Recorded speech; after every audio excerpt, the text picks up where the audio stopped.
त्या मागणीनुसार ते केलं पाहिजे. काहीतरी हो सरकार हो म्हणतं पण करायला तयार नाही. आज त्या पेन्शनधारकांची फार वाईट अवस्था आहे. त्यांनी इतकेच वर्ष नोकरी केल्यानंतर पेन्शन मिळत नाही. त्यामुळे शिक्षक आमदाराचे नाही, शिक्षकांना वाऱ्यावर सोडले या लोकांनी. सर, वेगळ्या विदर्भाच्या बाबतीत संजय राऊतांनी असं म्हटलंय की आम्ही विजय वडेट्टीवारांना फार महत्त्व देत नाही. त्यांनी कितीही काही भूमिका मांडली तरी वेगळा विदर्भ होणार नाही. आता राज ठाकरेंनी उद्धव ठाकरे सुद्धा एकत्र आलेले आहेत. त्याचं म्हणणं की काँग्रेसचे जे ज्येष्ठ नेते त्यांचं असं म्हणणं आहे की एकत्र महाराष्ट्र राहावा, विदर्भ वेगळा नाही. नाही, मी वेगळा विदर्भाची भूमिका मांडत असताना आम्ही हा विषय हायकमांडशी चर्चा करू असंच बोललो आहे मी. आता संजय राऊत कोणाला महत्त्व देत नाही तो त्यांचा प्रश्न आहे. आम्ही तरी कुठे संजय राऊतांना महत्त्व देतो फार, आणि देण्याची गरज काय, तो त्यांच्या पक्षाचा विषय आहे. हा आमच्या पक्षाचा विषय आहे. संजय राऊत त्यांच्या पक्षाला महत्त्व देतील, ते आम्हाला कसे महत्त्व देतील संजय राऊत, आणि मी तरी का संजय राऊतांना महत्त्व देऊ. पण ही आघाडी असेल तर, आणि त्यावेळेस आमची चर्चा होते. तो आघाडीचा विषय आहे, एकत्र निवडणूक लढण्याचा विषय आहे, पण एकमेकाला महत्त्व देण्याचा विषय नाही. वैचारिक आहे, त्यांचा भूमिका वेगळी आहे, माझी भूमिका वेगळी आहे. मी वेगळ्या विदर्भाची भूमिका का मांडतो आहे त्याच्या मागचं मी कारण सांगितलं आहे. त्यामुळे विदर्भाला मुख्यमंत्री मिळाला म्हणजे आलबेला असं नाही. विदर्भावर आता कुठे बॅकलॉगमध्ये काय आहे विदर्भामध्ये एकूण या मागण्यामध्ये विदर्भ कुठे आहे? 75,000 कोटीच्या मागण्यामध्ये. आणि म्हणून आणि एकीकडे समतोल विकासाच्या गोष्टी करायच्या आहेत आणि विदर्भाच्या वाट्याला काही मिळायचं नाही. एवढं एक प्रोजेक्ट आणलं, हे आणलं, ते आणलं, कधीतरी घोषणा करायची, डावोसला जाऊन घोषणा केली विदर्भात एवढी इन्व्हेस्टमेंट होईल, अजिबात दिसत नाही. तेवढं MOU साईन केलं, पण प्रत्यक्षात काही होताना दिसत नाही. आजही पोरांचं स्थलांतर सुरू आहे, नोकरीसाठी भटकणं सुरू आहे विदर्भातील पोरांचं.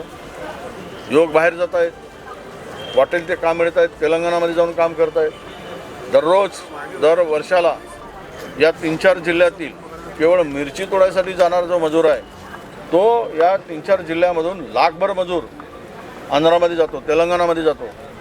काय दिवे लावले आहेत 11 वर्षाच्या कारकिर्दीमध्ये. त्यामुळं त्यांना माहीत नाही आमच्या संजय भाऊ राऊतला की विदर्भाची काय व्यथा आहे. सर, आपण एक मोठं रॅकेट समोर येते. लहान मुलींना 14-15 वर्षीय मुलींना विकण्याचं रॅकेट समोर आले. भयंकर धक्कादायक बातमी समोर आली 24 तास. नाही, ते आम्ही विषय घेतो आहे. माझ्याकडे सगळी माहिती आत्ता उपलब्ध झालेली आहे. ते रॅकेट कशा पद्धतीनं काम करत आहे, कशा पद्धतीनं मधातला एजंट ट्रायबलमधून म्हणजे बेरोजगार पोरांना कसं पकडून त्यांना दलाल केलं जात आहे, आणि यातून त्या छोट्या कोड्या बालिकेंना लग्नाचं आमिष दाखवलं जातं. मग ते मुलगा झाला तर ठेवतात, मुलगी झाली तर पुन्हा हाकलून देतात, आणि शोषणासाठी त्याचा वापर केला जातो. आणि त्याबरोबर कोळ्या बालिकांची विक्री हे एक मोठं रॅकेट. म्हणजे आदिवासीमध्ये इतक्या वर्षानंतर आता फार गोष्टी मोठ्या त्या आम्ही असं म्हणतो की पुळ्या सोडल्यात. काय निघालं त्या पुडीमध्ये या सरकारच्या? आजही आदिवासी मुलींना आदिवासी पाड्यावर यवतमाळ जिल्ह्यामध्ये जी परिस्थिती निर्माण झाली, छोट्या बालिका गर्भवती सापडल्या. कशासाठी? तर त्यांच्या वेशभूषेला लागणाऱ्या छोट्या मोठ्या कारणासाठी. आणि ह्यासाठी जर आज तरुणींचं आदिवासी मुलींचं शोषण होत असेल तर धक्कादायक बाब आहे, प्रचंड धक्कादायक आहे, वेदनादायी आहे. आणि सरकारला थोडी जरी या संदर्भात एवढे मोठी घटनेच्या संदर्भात माहिती असेल तर एक उच्चस्तरीय चौकशी करा आणि लगेच कोण दलाल आहे हुडकून काढा. काही दलालांना पकडलं गेलं त्यानंतर ते सुटतात जमानतीवर. कायद्यामध्ये दुरुस्ती करा.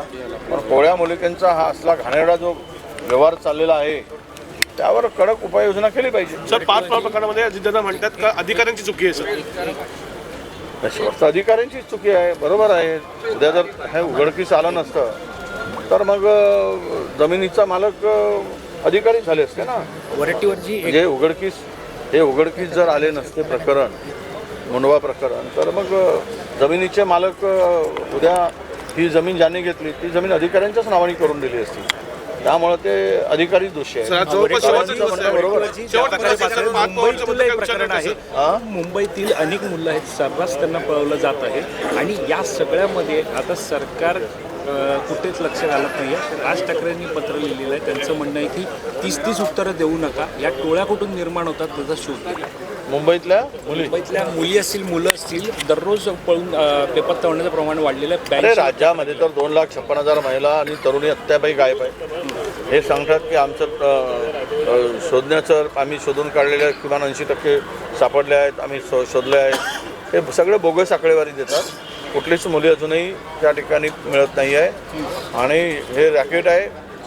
या संदर्भात सरकारला काय देणं घेणं आहे? महाराष्ट्र लुटण्यात मजा आहे त्यांना.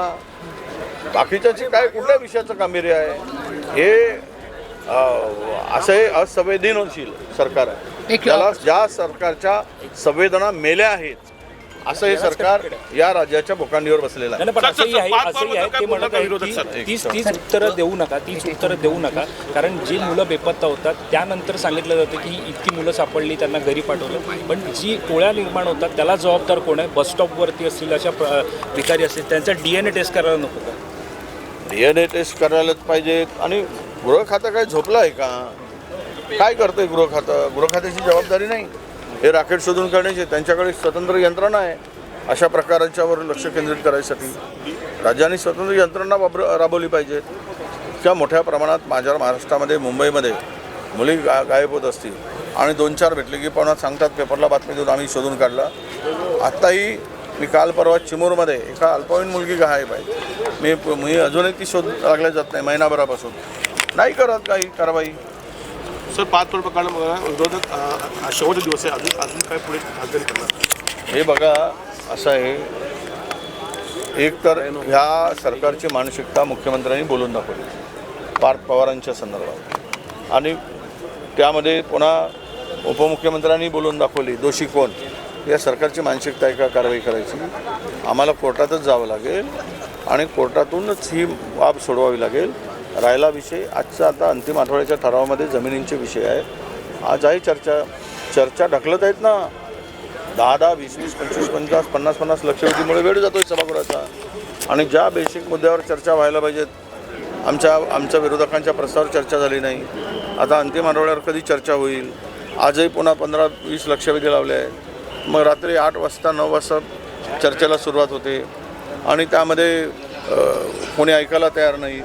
हे सगळं काही घाबरून हे प्लॅनिंग करून सुनियोजितपणे हा कारभार पुढे ढकलण्याचं कार्य